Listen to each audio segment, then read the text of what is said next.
Tu rentres des cours un soir, après une journée horrible, encore. T'es prête à tout abandonner cette fois. Tu vas dans ta chambre, tu fermes la porte et tu prends ce morceau de papier, cette lettre de suicide que tu as écrit maintes et maintes fois, encore et encore. Tu prends cette lame de rasoir et t'ouvres les veines pour la dernière fois. Tu prends cette bouteille de pilules et les avales toutes. Tu t'allonges patiemment, tenant cette lettre sur ta poitrine.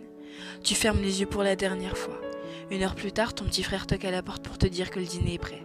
Tu ne réponds pas, alors il entre. Il voit seulement que tu es allongé sur ton lit. Alors il pense que tu dois dormir. Il redescend et dit ça à ta mère. Elle monte dans ta chambre pour te réveiller mais remarque que quelque chose ne va pas. Elle prend la feuille que tu as dans les mains et la lit. Sanglotant, elle te secoue. Crie ton nom mais tu ne réponds pas. Ton frère, désorienté, court dire à ton père que ta mère n'arrive pas à te réveiller.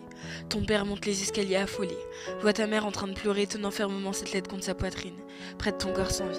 Il comprend rapidement, et se met à crier, jetant un objet à travers la pièce. Puis il tombe à genoux, et se met à pleurer. Le lendemain, à ton lycée, la principale annonce ton suicide à la classe. Cela prend quelques secondes avant que chacun se rende compte. Puis tout le monde devient silencieux. Ils se blâment tous. Les professeurs pensent qu'ils ont été trop durs avec toi. Ces filles populaires repensent à tout ce qu'elles t'ont dit de méchant, bêtement. Ce garçon qui avait l'habitude de t'ennuyer et de t'insulter ne peut pas s'empêcher de se haïr pour n'avoir jamais osé te dire à quel point il te trouvait belle en réalité. Ton ex-petit copain, celui à qui tu disais tout, celui qui t'a largué. Pourtant, il ne peut pas supporter d'entendre cette nouvelle.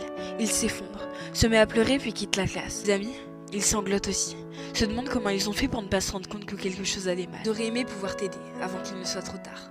Et ta meilleure amie, elle est en état de choc. Elle ne peut pas y croire. Elle savait ce que tu traversais, mais elle ne pensait pas que ça allait aussi mal, au point d'en finir. Elle ne peut pas pleurer. Elle ne veut rien ressentir. Elle se lève et sort de la classe. Dans le couloir, elle s'effondre par terre, tremblante. Se met à crier, mais aucune larme ne sort. Quelques jours plus tard, à ton enterrement, il y a la foule. Beaucoup de gens te connaissaient. C'est cette fille pétillante, celle qui était toujours là pour les autres. L'épaule sur laquelle on pouvait pleurer. Ils parlent tous avec de bons souvenirs qu'ils ont eu avec toi. À tous, on peut voir des larmes couler de leurs yeux. Ton petit frère ne sait toujours pas que tu t'es suicidé. Il est trop jeune. Tes parents lui ont seulement dit que tu étais décédé. Ça le blesse. Ça le blesse énormément. T'étais censée être sa grande sœur. Tu étais supposée être toujours là pour lui. Ta meilleure amie.